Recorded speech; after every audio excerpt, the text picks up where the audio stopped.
பாகிஸ்தானுடனான எல்லை மோதலில் ஆந்திராவைச் சேர்ந்த ராணுவ வீரர் முரளி நாயக் வீரமரணமடைந்த நிலையில் தனது எதிர்ப்பையும் மீறி மகன் ராணுவத்தில் சேர்ந்ததாக கூறியிருக்கிறார் தந்தை ஸ்ரீராம் நாயக். ஒரு ஆண்டாவது ராணுவத்தில் பணியாற்றிவிட வேண்டும் என்று புறப்பட்டுச் சென்ற மகன் இன்று உயிரோடு இல்லை என்பதை ஏற்றுக்கொள்ள முடியவில்லை என்றும் கூறியிருக்கிறார் அவர். ஆபரேஷன் சிந்தூர் அசைன்மெண்டை தொடர்ந்து இந்தியா பாகிஸ்தான் இடையேயான போர் பதற்றம் அதிகரித்துள்ளது.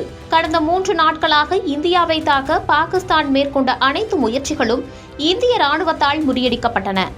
ஜம்மு காஷ்மீர், ராஜஸ்தான், குஜராத் மற்றும் பஞ்சாப் ஆகிய மாநிலங்கள் பதற்றத்தில் ஆழ்ந்துள்ளன. இந்திய ராணுவத்தின் முப்படைகளும் தயார் நிலையில் இருந்த நிலையில் பாகிஸ்தானின் தாக்குதல்கள் முறியடிக்கப்பட்டன. இந்த நிலையில்தான் ஜம்மு காஷ்மீரில் இருநாட்டு எல்லையில் பாகிஸ்தானின் தாக்குதலுக்கு பதிலடி கொடுத்த இந்திய ராணுவ வீரர் முரளி நாயக் வீரமரணமடைந்தார். 23 வயதாகும் முரளிக்கு இன்னும் திருமணமாகவில்லை. ஆந்திர மாநிலம் சத்யாசாய் மாவட்டத்தில் ஏழை விவசாய குடும்பத்தில் பிறந்த முரளி நாயக் ராணுவத்தில் இணைந்து பணியாற்றி வந்தார்.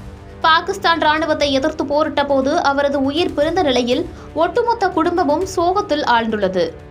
சத்யாசாய் மாவட்டத்தில் உள்ள பழங்குடியின கிராமத்தை சேர்ந்த இவர் பெற்றோருக்கு ஒரே மகன். மகனின் மரண செய்தியை அடுத்து தந்தை ஸ்ரீராம் நாயக் பேசுகையில், நாட்டு மக்களுக்காக பணியாற்ற வேண்டும் என்பதே முரளியின் இலக்காக இருந்தது. எனது எதிர்ப்பையும் மீறி அவன் ராணுவத்தில் சேர்ந்தான். 1 வருட காலமாவது ராணுவ உடை அணிந்து நாட்டுக்காக பாடுபட ஆசைப்பட்டான். நேற்று முன்தினம் காலை 8 மணியளவில் கூட வீடியோ காலில் அழைத்து பேசி எங்களை நலன் விசாரித்தான்.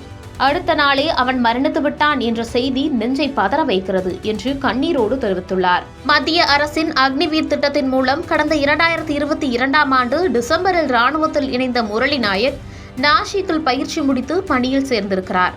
இந்த நிலையில்தான் எல்லையில் பாகிஸ்தானுடனான மோதலில் வீர மரணமும் அடைந்திருக்கிறார்.